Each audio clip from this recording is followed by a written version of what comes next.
नमस्कार, कैसे हैं आप सभी। आशा करता हूँ बहुत शानदार होंगे।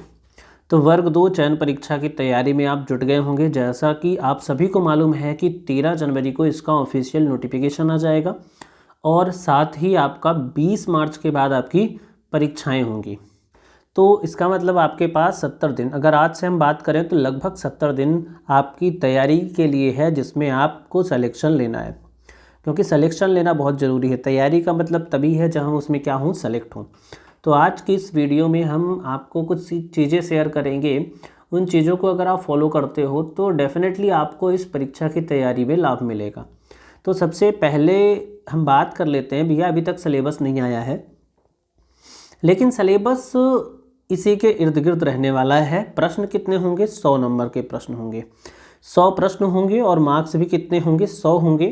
कोई निगेटिव मार्किंग नहीं होगी यहाँ पे। और टाइम आपको जो दिया होगा वो कितना होगा? 2 घंटे। यानी कि 100 क्वेश्चन के लिए आपको 120 मिनट मिलेंगे। यानी कि लगभग आप मान सकते हैं कि 1.2 सेकेंड के आसपास जो टाइम होगा वहाँ पे मिलेगा। अगर हम बात करें कि सिलेबस क्या है, तो जिस भी सब्जेक्ट से आप शिक्षक बनना चाहते हैं वही आपका सिलेबस है। जैसे मान लो मैथ वाला है बंदा, तो मैथ्स के लिए मैथ सिलेबस है। मैथ्स आपको 6 से लेके 10 तक, यानी छठी से लेके 10वीं तक की मैथ आपको कहाँ पे पढ़नी है।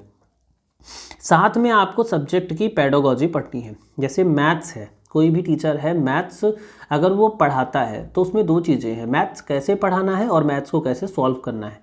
वैसे ही विज्ञान में, विज्ञान कैसे पढ़ाना है बच्चों को आप कैसे विज्ञान को डिलीवर करोगे और विज्ञान के क्वेश्चन को कैसे सॉल्व करोगे। पहला तो एक होता है कि पढ़ाने का तरीका, ये भी प्रश्न पूछेगा, और पढ़ाना क्या है ये भी पूछेगा। तो दोनों चीज़ें आपके सिलेबस में मेंशन होंगी। जब नोटिफिकेशन आएगा तो आप इसको देख भी सकते हैं। और आगे बात करते हैं तो ये चीज़ें हो गई। मोटा मोटा आपको 100 प्रश्नों के लिए 100 नंबर होंगे और 2 घंटे का टाइम होगा। कोई निगेटिव मार्किंग नहीं होगी। इसके बाद बात करें हम सेफ स्कोर की। देखो, सेफ स्कोर जैसी कोई चीज़ होती नहीं है जब तक पेपर हो नहीं जाता। फिर भी ये एक टारगेट है। जैसे हम कोई भी एग्ज़ाम दे रहे हैं तो उसका हम कुछ पहले से टारगेट लेके चलते हैं। जैसे आपके जो आप मॉक टेस्ट देते हो तो कितने नंबर आ जाएं कि जिससे हम सिलेक्शन वाली दौड़ पे आ जाएं। तो अगर आप जनरल कैटेगरी से बिलोंग करते हैं, अतिथि शिक्षक नहीं हैं, तो आपको 90 नंबर चाहिए भैया, 90 प्लस नंबर चाहिए जनरल में, अगर आप मेल कैटेगरी से आते हैं। ठीक है। और EWS में 85 नंबर से ज़्यादा ही आपकी तैयारी होनी चाहिए। अगर इससे ज़्यादा आ रहे हैं तभी आप दौड़ में हो, नहीं तो दौड़ से आप बाहर हो। OBC और EWS का लगभग कट ऑफ सेम रहता है। ये मैं कट ऑफ आपको नहीं बता रहा। सेफ स्कोर मतलब इतना टारगेट लेके तो कम से कम हमें चलना है। ठीक है। और ST SC के लिए 75 नंबर प्लस होने चाहिए। वहीं अगर अतिथि शिक्षक की बात करें तो अतिथि शिक्षक को जो 50% का आरक्षण दिया है उसकी वजह से अतिथि शिक्षक को फ़ायदा होने वाला है। जिसमें अगर जनरल की कैट आप देखें तो 75 प्लस, अगर 75 प्लस नंबर आ रहे हैं तो अतिथि शिक्षक में होने के चांसेस हैं। यही EWS और OBC के लिए कितना है? 70 प्लस की तैयारी होनी चाहिए और SC ST के लिए 60 प्लस की तैयारी होनी चाहिए। ये तो हो गया कि मोटा मोटा हमारा टारगेट क्या होना चाहिए। अब आगे हम बात करें कि भैया ठीक है, ये सारी चीज़ें तो हो गई, अब तैयारी हम कैसे करें। अब प्रश्न तो यही आता है कि भैया हम तैयारी कैसे करें। तो तैयारी करने के लिए सबसे महत्वपूर्ण होता है कि भैया आपको क्या करना है कि सिलेबस को समझना है। जितने भी टॉपिक हैं, जैसे इसकी पात्रता परीक्षा हो चुकी है, पात्रता परीक्षा हो चुकी है, तो पात्रता परीक्षा में जो हमारे सब्जेक्ट का, पात्रता परीक्षा में जो सब्जेक्ट है, सब्जेक्ट का जो सिलेबस है, उस सिलेबस को आपको क्या करना है? इन डेप्थ समझना है और उसको क्या करना है? पढ़ना है। जब वो सिलेबस आपका हो जाए, यानी कि आपके नोट्स हो गए, आपने सारा एक सीक्वेंस में पढ़ लिया है, उसके बाद क्या करनी है? क्वेश्चन की क्या करनी है? प्रैक्टिस करनी है। मुंह उठा के क्वेश्चन की प्रैक्टिस नहीं करनी है भैया। पहले सिलेबस पढ़ लो, उसके बाद क्वेश्चन की प्रैक्टिस करो।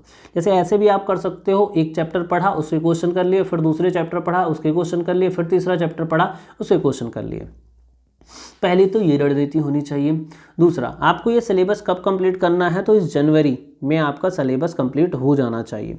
फरवरी आपके लिए क्या होगी? तो फरवरी में आपको क्या करना है भैया? सिर्फ प्रैक्टिस करनी है। क्वेश्चन की क्या करनी है? प्रैक्टिस करनी है। जैसे मैथ्स हो गया, फिजिक्स हो गया, केमिस्ट्री हो गया, बायो हो गया, इन सारे सब्जेक्ट में क्वेश्चन की प्रैक्टिस करनी है। साथ में दूसरे सब्जेक्ट में क्या करना है, नोट्स को क्या करना है, रिवाइज करना है और नए नए क्वेश्चन की भी प्रैक्टिस करनी है। जैसे मैथ्स में क्या होता है, क्वेश्चन हमें सॉल्व करना होता है, तो क्वेश्चन का कोई अंत नहीं है। लेकिन दूसरे सब्जेक्ट में क्या है, एक अंत है कि मतलब हिस्ट्री में ये सारी चीज़ें आनी है तो इतनी ही आएगी, ज्योग्राफी में ये आएगी, पॉलिटी में ये आएगी, करंट में ये आएगा, तो मोटा मोटा सारी चीज़ें हो जाती है। लेकिन मैथ्स में क्या होता है, कंसेप्चुअल अंडरस्टैंडिंग करनी होती है जिससे हम क्वेश्चन को क्या करें, सॉल्व कर पाएँ। वैरायटी ऑफ क्वेश्चन पढ़ने होते हैं, ठीक है।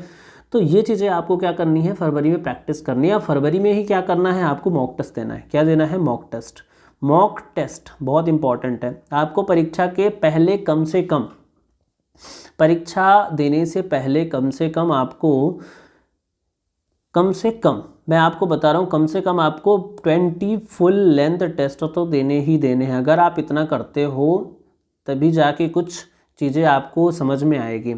अब आप ये सोच रहे हो कि भैया डायरेक्ट हम एग्ज़ाम में ही टेस्ट देंगे, उसके पहले हम टेस्ट नहीं देंगे, तो आप बहुत बड़ी क्या कर रहे हो, गलती कर रहे हो। और ये गलतियाँ नहीं की जाती भैया। ये बहुत दिनों के बाद, करीब 1.5 से 2 साल बाद ये पेपर आया है, और इसको भी अगर आप मिस कर दोगे तो फिर बहुत मुश्किल चीज़ें हो जाएंगी। तो आप तैयारी करते रहो।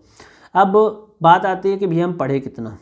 पढ़ने का आपके हिसाब से, अगर आप 8 घंटे पढ़ सकते हैं तो 8 घंटे पढ़ें, 10 घंटे पढ़ सकते हैं 10 घंटे पढ़ें, लेकिन कम से कम 6 से 7 घंटे तो डेली बेसिस पे पढ़ना है। डेली बेसिस पे कितने, 6 से 7 घंटे आपको पढ़ने ही पढ़ने हैं। डेली बेसिस पे अगर आप इतना पढ़ते हैं तब आपको अपनी तैयारी समझ में आएगी, नहीं तो कोई तैयारी आपको समझ में नहीं आएगी, ठीक है। और अगर फ्रेशर हैं, आपके पास ज़्यादा टाइम है, तो आप 8 से 10 घंटे भी दे सकते हैं। अब ये मत बोल देना कि मैं 18 से 20 घंटे पढ़ता हूँ। अगर 18 से 20 घंटे पढ़ने वाले लोग होंगे तो थोड़ा सा वो कम पढ़ें भाई। ऐसा नहीं, 18 से 20 घंटे की पढ़ाई नहीं होती।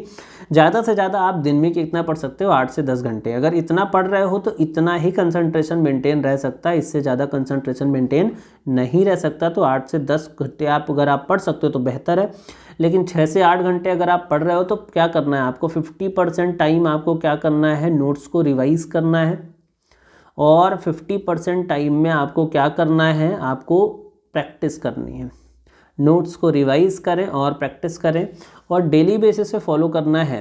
ऐसे नहीं है कि एक दिन पढ़ा फिर 2 दिन रेस्ट किया, चलो भैया एक दिन पढ़ लिया 8-10 घंटे, अब 2 दिन का कोटा पूरा हो गया, ऐसा नहीं करना है। पूरा का पूरा डेली बेसिस पे 6 से 7 घंटे आपको पढ़ने हैं।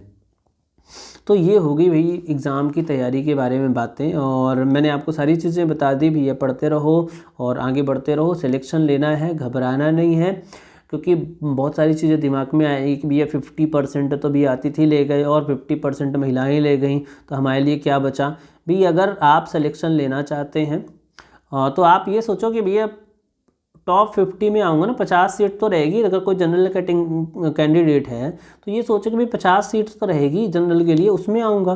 50 नहीं है तो 20 सीट रहेगी, उसमें आऊँगा। तो भी ये सारी चीज़ें तो आप दिमाग में रख के पढ़ोगे तो जाके सिलेक्शन होगा। अभी ये नहीं है कि भाई कट ऑफ का इंतजार है, भाई 60 नंबर का कट ऑफ है, बस हमको 60 की तैयारी करना है, तो ये फिर मुश्किल है। आपको ये सोच कर तैयारी करने की, मध्य प्रदेश में हम रैंक लाएंगे, ये सोच के अगर आप तैयारी करोगे तो आपको टेंशन ही नहीं होगी कि सीट है कि नहीं है, आरक्षण है क्या नहीं है। तो ये चीज़ें दिमाग में रखनी होती है तैयारी करते वक्त, और अपने आप को मोटिवेट करते रहना चाहिए। एक्सरसाइज करते रहो, सुबह जल्दी अगर उठ सकते हो तो सुबह जल्दी उठो। अगर आप देर रात तक पढ़ते हो तो देर रात तक पढ़ो। ऐसा कोई ज़रूरी नहीं है कि सुबह जल्दी उठ के ही पढ़ो। अगर आपकी क्षमता रात में जगने की है तो रात में पढ़ो, अगर आपकी क्षमता सुबह जगने की है तो सुबह जगो। ज़बरदस्ती कोई काम मत करो, जब आपका मन करे तो पढ़ो, लेकिन 6 से 8 घंटे ज़रूर से पढ़ो। सो बस यही आपको बताना था। बस तैयारी करते रहें और जीवन में आगे बढ़ते रहें। धन्यवाद। और साथ में क्या करना है, चैनल को सब्सक्राइब कर लें। और टेलीग्राम के बारे में नहीं बताया आपको, रीवा स्टडी हब नाम से हमारा क्या है, टेलीग्राम चैनल है, उसको भी क्या कर लेना है, आपको ज्वाइन कर लेना है। यहाँ से भी कुछ अपडेट आपके तक पहुँचती रहती है, तो इन चीज़ों को भी आपको क्या करना है, फॉलो करना है, ठीक है। So thank you very much and wish you all the best. तैयारी आप बेहतर करते रहिए।